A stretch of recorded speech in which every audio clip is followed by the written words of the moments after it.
Golpe policial o gran supermercado da droga en Santiago, o Banco do Pobre, a medio camiño entre o Hospital Clínico e o campus universitario da zona sur.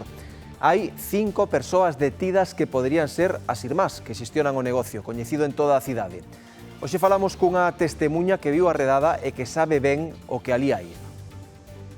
Por ahí vienen gente que viene a comprar la droga en la Casa de la Palmera y otros van directamente al Banco del Pobre. Nací aquí y a los 15 años ya se veía el movimiento de ir a comprar la droga al Banco del Pobre. Boas tardes, benvidos ao Galicia Noticias deste xoves 16 de xullo. O atraco a unha xoiería en Boiro chegou hoxe á Sala Compostela da Audiencia Provincial da Coruña. Hai 4 persoas acusadas, pero hoxe só sentaron no banco dos acusados 2 delas. Estas 2 mulleres que se declararon culpables e aceptaron penas de 2 e 4 anos de prisión. Os que non se presentaron son un home e unha muller que están en paradoiro descoñecido e foron declarados en rebeldía. O roubo acontecera en 2023.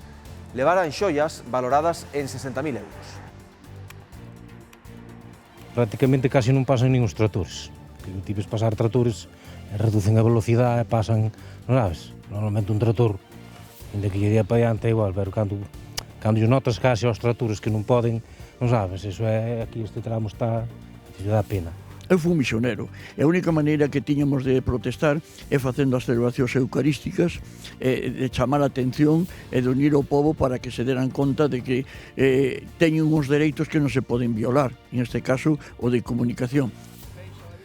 Hai formas de pedir melloras para a seguridade viaria e esta é ben orixinal. Pedir unha misa reivindicativa a pé da estrada. Fixeron esta mañá o cura e os veciños de Momán no concello lugués de Xermade queren que se arranxe a estrada LU 170. O seu estado de abandono, din, é un perigo para a circulación, así que invocan a Virxe e a Administración para que desaparezan as fochancas. Na Cañiza non se fala de outra cousa. Unha das súas veciñas, Amelia, cumpriu un dos seus soños, saltar en paracaídas. E ollo porque o fixo os seus 90 anos. Lonxe de asustarse, gozou da experiencia ao máximo, demostrando que a idade non ten por que ser un límite. Nós estivemos con ela e así relataba a súa emoción tras saltar o baleiro e voar.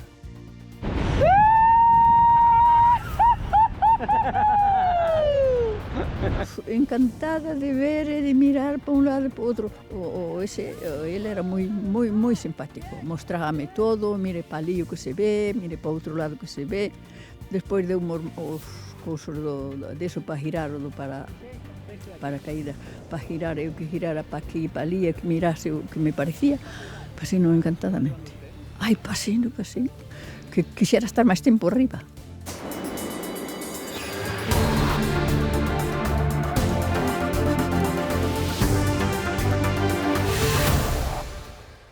Hai novidades no caso das fotos falsas de mulleres espidas feitas con inteligencia artificial en Silleda. A Garda Civil ten identificados 2 homes como presuntos responsables. Son 2 varóns de 29 e 35 anos, alo menos un deles veciño dese municipio do Deza. Supostamente roubaron imaxes das vítimas das súas redes sociais. Despois manipularon as fotografías con programas de inteligencia artificial, amosando as mulleres en roupa e en escenas de contido sexual. Hai unha vintena de afectadas.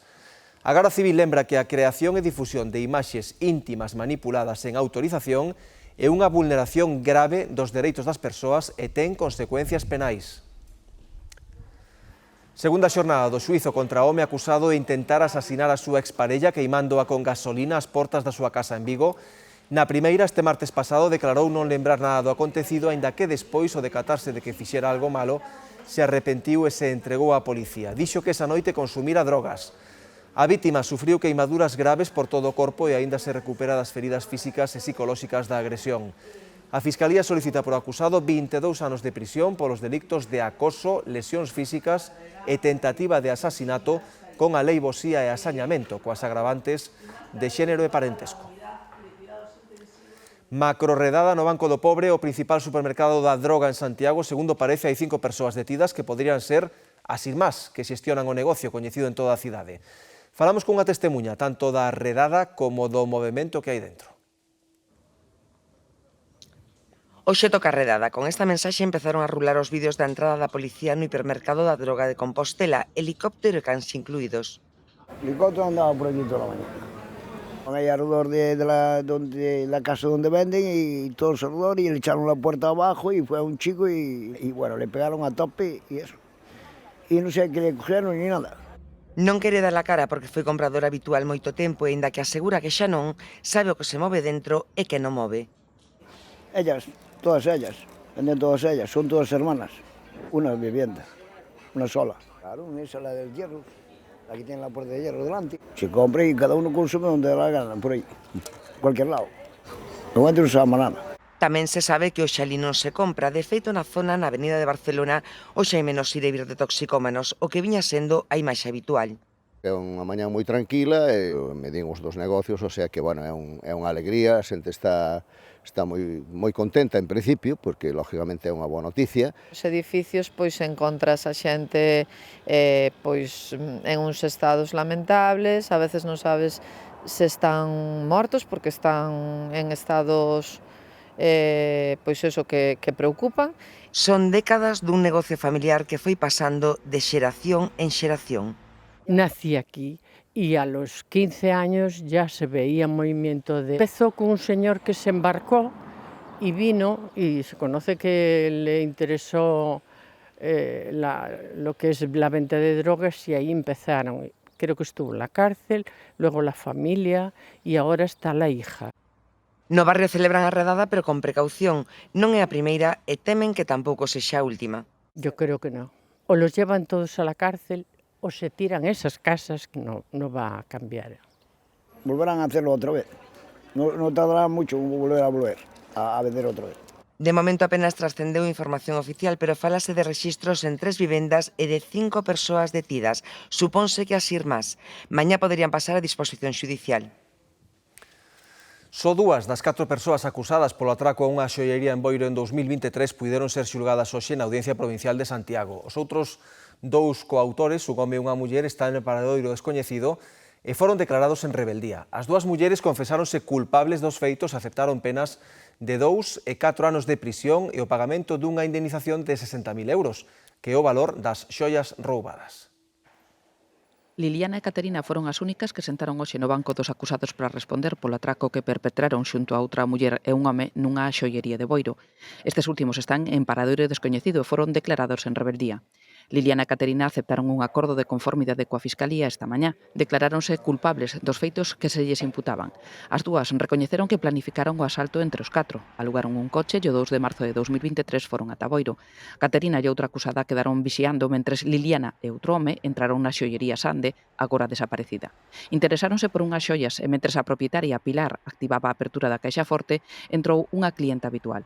Insistiron en que atendera primeiro e cando marchou amordazaron a Pilar, ataron as mans e tiraron no chan mentres colleron as xoias avaliadas en 60.000 euros.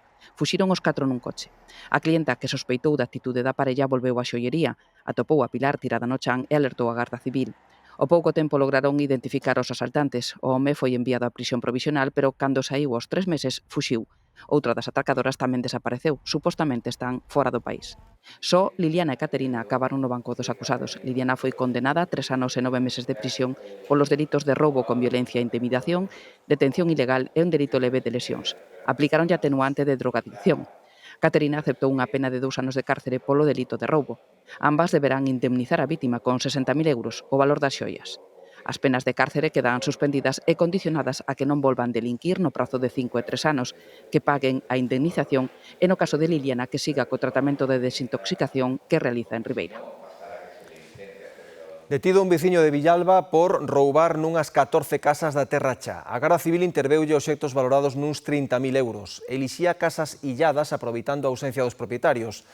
Accedía a elas pola parte de atrás, rompendo algunha ventá ou unha porta. Buscaba sobre todo xoias, electrodomésticos e cobre. As xoias vendías en establecementos de compra de ouro e o resto dos obxectos no mercado de segunda man. A investigación segue aberta e non se descartan novas imputacións. O detido pasou a disposición xudicial. Un home de 65 anos, veciño da Guarda, tivo que ser trasladado ao hospital en helicóptero logo dun incendio na súa vivenda. Varios particulares alertaron o 112 e informaron de que podía haber alguén no interior. Finalmente, os equipos de emerxencias Atoparon o propietario cuberto cuns colchóns no medio da casa. Aconteceu no lugar do Castro, na Guarda, pouco antes das 2:30 da tarde. Daquela, varios veciños viron que nesta casa se estaba a producir un incendio e, sen perder un intre, alertaron o 112. Ao chegar ali había un incendio na entrada da porta da vivienda, sofocámolo e procedemos a rastrear dentro da casa. Porque a veciñanza, ao dalo aviso, alertaba tamén de que no interior da casa podía haber xente. Había un señor, o dueño, que estaba tapado con un sofá na casa, yo sacamos para fora, e yo levou o 061 e o trasladou o helicóptero a Vigo, ao hospital. E logo procedemos a enfriar e nada, a extinción do incendio ca súa totalidade. As lapas afectaron principalmente á cociña, que está no segundo andar. Ardeu varios enseres, unhas colchas e cousas así, e algo da cociña. A rápida intervención dos bombeiros evitou que o lume se espallase ao resto do inmoble. Vexan as dificultades que teñen os peregrinos para cruzar a Nacional 550 en Mos, nun punto en que esta estrada atravesa o Camiño de Santiago. Pensarán que calquera día acontece unha desgraza, pois ben, a piques estivo de suceder nas últimas horas. Un condutor atropelou unha peregrina alemá, feriuna e fuxiu. De seguida lle lo ampliamos aquí no Galicia Noticias. Investigan un condutor por circular a máis de 200 km por hora en 3 provincias o mesmo día. Os radares captáronos superando por moito os límites nas provincias de Xaén, Zamora e xa aquí en Galicia, en Lugo. Na A6, a altura das Nogais, pasou a 242 km por hora nun treito limitado a 120. Ao superar en máis de 80 km a velocidade establecida, a Garda Civil investiga por un delicto contra a seguridade viaria. Implica posibles penas de ata 6 meses de prisión e retirada do carné de conducir. A Garda Civil busca o condutor que fuxiu tras atropelar unha peregrina alemá en Mos. Sucedeu na Estrada Nacional 550, nun lugar que os veciños da zona levan tempo denunciando pola súa perigosidade. Exixen medidas para evitar os riscos que supón cruzar unha vía con moito tráfico, pola que ademais atravesa o Camiño de Santiago. Os veciños de Mos están fartos de alertar da perigosidade da zona. A diario presencian escenas como esta, a dos peregrinos pedindo aos conductores que reduzan a velocidade ou desafiando a sorte para poder cruzar esta estrada pola que atravesa o Camiño de Santiago. Nas últimas horas tiveron que auxiliar unha peregrina, atropelárona aquí e o conductor fuxiu. Unha alemana, unha chica de 40 e tantos anos, estaba tirada aí na carretera, nadie lle botaba a man, os coches que cruzaba a pausuliar ao meu fillo e a miña filla, espitábanlle porque cruzaban a carretera. Os veciños levan moito tempo denunciando a perigosidade da Estrada Nacional 550 neste punto. É unha vía con moito tránsito. Cruzar ou saír da casa convértese para eles nunha auténtica odisea. Os peregrinos tamén chegan aí. Se veñen en grupo, a veces póñense un no medio da carretera. É unha carretera que ten un tránsito tremendo, moito peregrino que está cruzando continuamente aí. Hai coches que son moi amables e lle paran para poder eles cruzar a estrada. A veces para sair da casa botas 10 minutos, a veces eu quero marchar para traballar e que é imposible. Botei aquí 10 minutos para cruzar. A veces boto hasta un cuarto de hora, E a veces formas as colas, unhas colas por aquí arriba. Non é o único punto conflitivo. A poucos metros nesta zona comercial conviven perigosamente peóns, peregrinos e vehículos. Reclaman converter estes tramos en travesías urbanas coa sinalización adecuada. Se fajan paso de cebra, se poña un semáforo. Que o poñan un pouco adecentado. Pero eu creo que están esperando a que haixe un accidente bo para solucionalo. A peregrina atropelada tivo que ser trasladada a un centro hospitalario. A Garda Civil mantén aberta unha investigación e busca o condutor que escapou. Na Coruña, un vehículo con danos materiais importantes apareceu abandonado na zona da Zapateira tras sufrir supostamente un accidente. O suceso está rodeado de incógnitas xa que non hai atestado oficial. Nin o 112, nin a Policía Local, nin Tráfico teñen constancia do acontecido. A única confirmación oficial é que pouco antes da 1:30 da madrugada pasada os bombeiros achegaron ao lugar para limpar restos de aceite da estrada. Aínda teñen o susto no corpo os veciños da aldea de Tixós, no concello ourensán de Baltar, logo de que un camión que transportaba porcos sufrira un accidente aparatoso. Perdeu o control nunha curva e foi emborcar no xardín dunha vivenda. Foi contra o mediodía que este tráiler con máis de 200 porcos no seu interior acabou no xardín de Pura.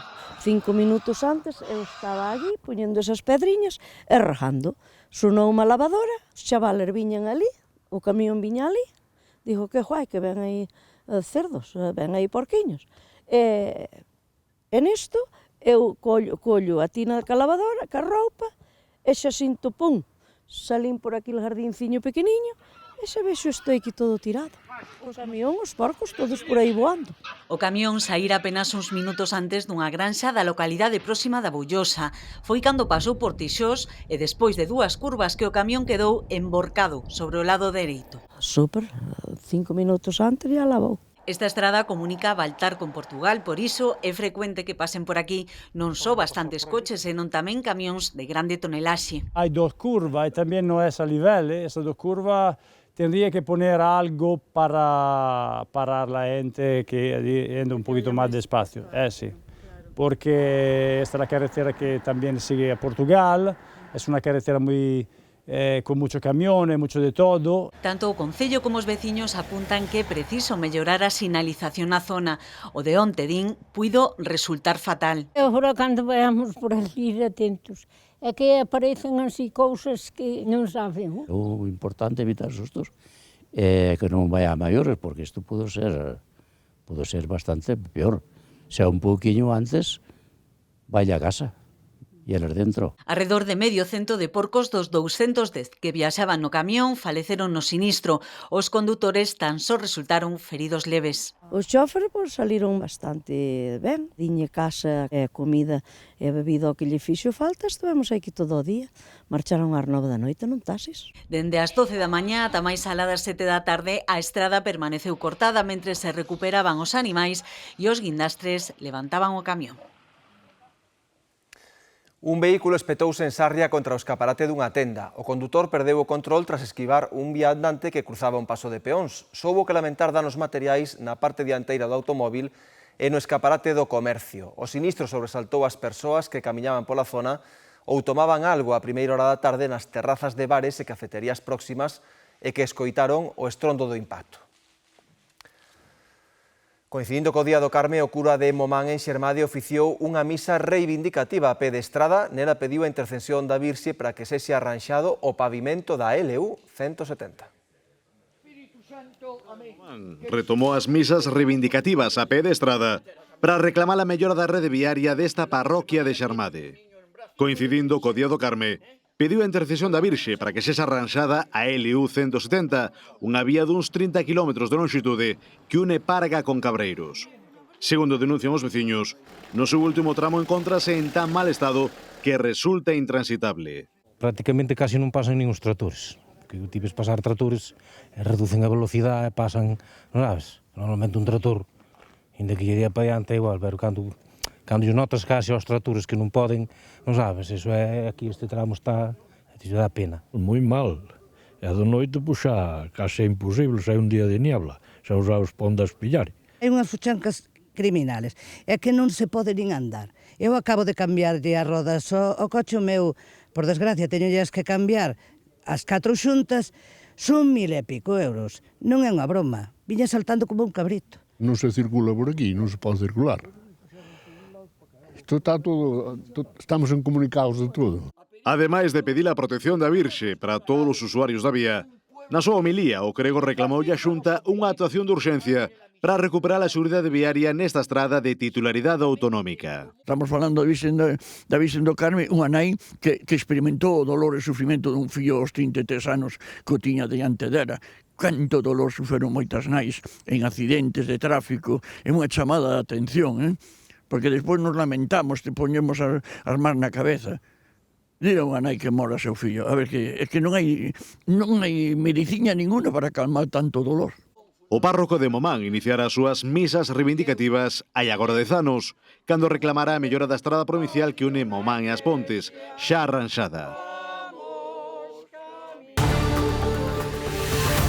Se non queres vir Malpica, a que? A comer as millores sardiñas do mundo, non veñas, queda na casa, xa leva a casa. Acaban de escoitalos, se queren comer unhas sardiñas á parrilla, pero non queren ter que facer a brasa, teñen unha solución, telesardiña, ou o que é o mesmo, sardiñas asadas a domicilio.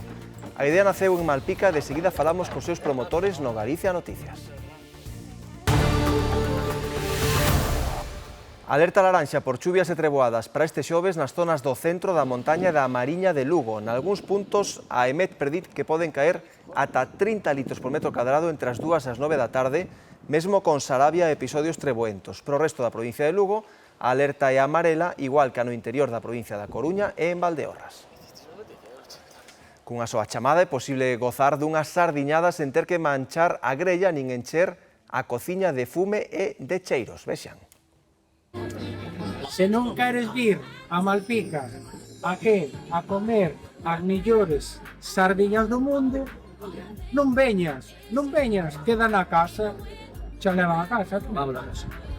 Anúncianse así nas redes sociais. Neste negocio encárganse persoalmente de todo, ata de facer a publicidade dun servizo innovador.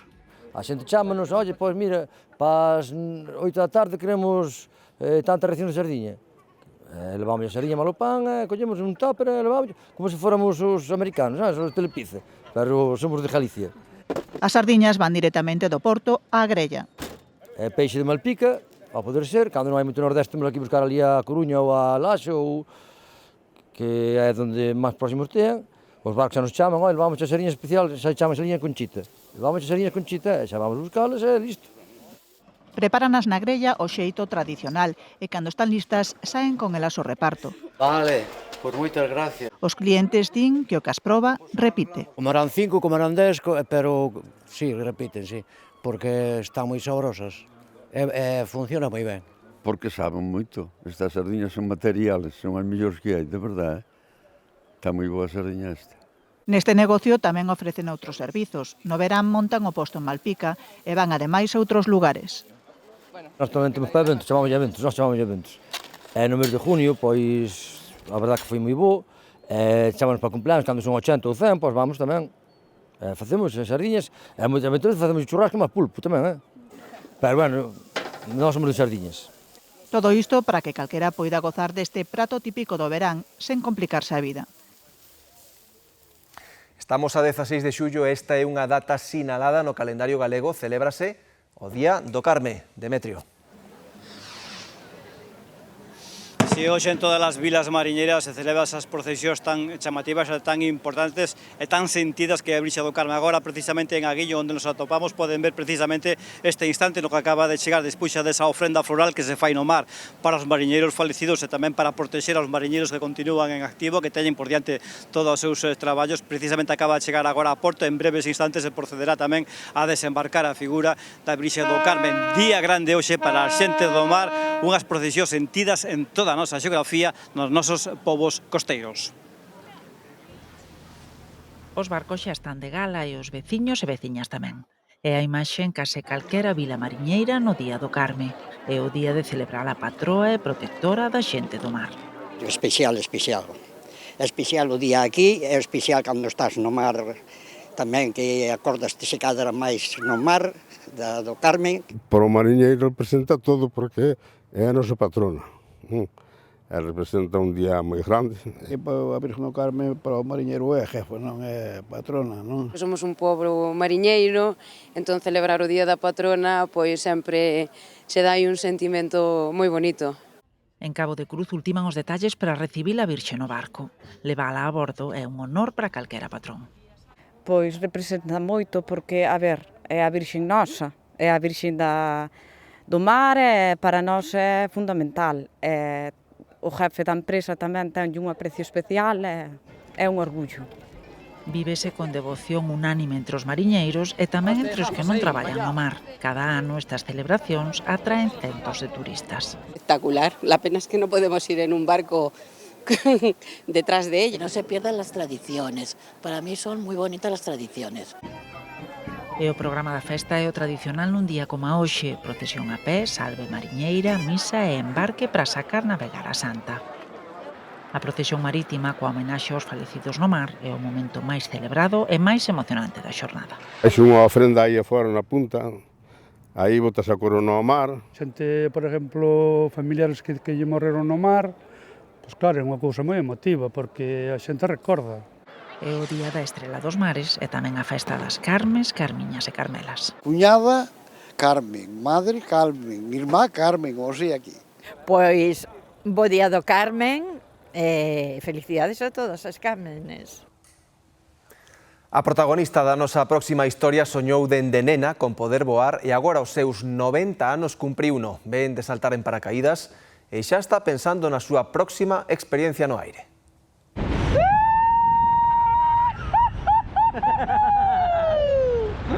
É o son da felicidade, o dun soño cumplido, o de Amelia, unha veciña da Caniza que aos seus 90 anos saltou en paracaídas.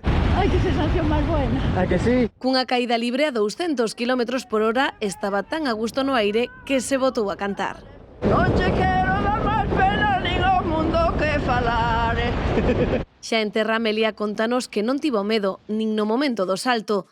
Levaba demasiados anos agardando ata que a vida lle permitiu cumplilo. Foi un soño, claro. Pero empecé a subir, e vía dala de arriba, eu que sei, vía tantas cousas bonitas, que quedoume ese soño, quedoume esa idea na mente. Hai 4 anos que tomou a decisión, pero en varias ocasións a viaxe suspendeuse. Desta vez conseguiuno. Encantada de ver e de mirar para un lado e para outro. Ele era moi simpático, mostrábame todo, mire para ali o que se ve, mire para outro lado que se ve. Despois deu os cousos deso para girar o do paracaídas, para girar eu que girara para aquí e para ali e que mirase o que me parecía. Pasino encantadamente. Ai, pasino, que quixera estar máis tempo arriba. Pero foi pouco. Pareceulle pouco tempo voando e xa pensa na próxima aventura. Pois nada, parapente. O parapente, a ver como saio. E así, chea de plans e positivismo, anima a todos a voar alto. Bien. Ai, de maravilla. Ai, de maravilla. Ai, o que me estaba perdendo, Pois xa escoitaron, o seguinte reto é o parapente. Nos baixamos agora do ceo á terra do Castro de Esmellos. Arqueólogos están estes días na súa cuarta campaña de escavacións para saber máis de como vivíamos hai 2400 anos. Imos tralo Castro que volve á luz despois de estar oculto baixo terra e vexetación, unha xoia patrimonial de 2400 anos atrás. Entramos na cuarta campaña da escavación do Castro de Esmelle e contanos os seus descubrimentos, como era o sistema de acceso á vivenda e as estructuras vitais. Este ano estamos levando a nosa cuarta campaña, hai moitísimo traballo detrás co cal, pois todo o que traballamos sempre ten unha base, no? E neste caso estamos centrándonos, como podedes ver aquí, no sistema de acceso. É unha estrutura relacionada coa entrada do xacemento, que ten moitas vinculacións coa monumentalidade e coa construción urbanística do que sería o Castro. E este ano estamos intentando escavar a outra mitad do sistema de acceso. O curioso é que non estamos na croa do xacemento, non estamos na porta, estamos entre dúas líneas de muralla, no que sería unha línea intermedia, co cal sabemos que como mínimo habría 3 portas, quizáis algunha máis. É moi interesante, a verdade, é moi emocionante, sobre todo para min que eu son de aquí, de Ferrol, poder coñecer un pouco máis da miña cidade, traballar cos veciños. A Complutense, aquí na súa terra en Ferrol. Sí. Que o que estás facendo? Bueno, agora mesmo estamos ampliando un pouco a zona de excavación, porque, estamos ampliando 1 metro para abaixo, 3 metros para o outro lado, para tener un pouco máis de espacio e, ver que hai ao redor deste edificio que temos aquí.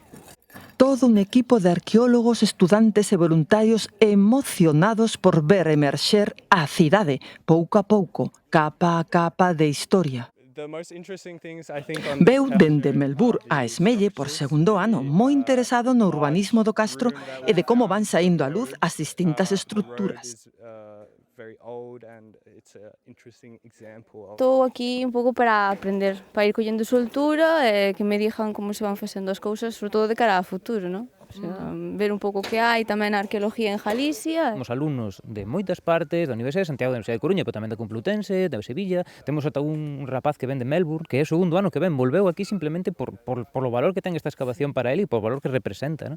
De momento miramos con eles un torreón defensivo, un edificio común e a calzada pavimentada, mentres agardamos os segredos mellor gardados do Castro de Esmelle, por fin, á luz. Rematamos por hoxe, quedan xa con Marta Darriba do Telexornal. Grazas pola compañía e moi boas tardes.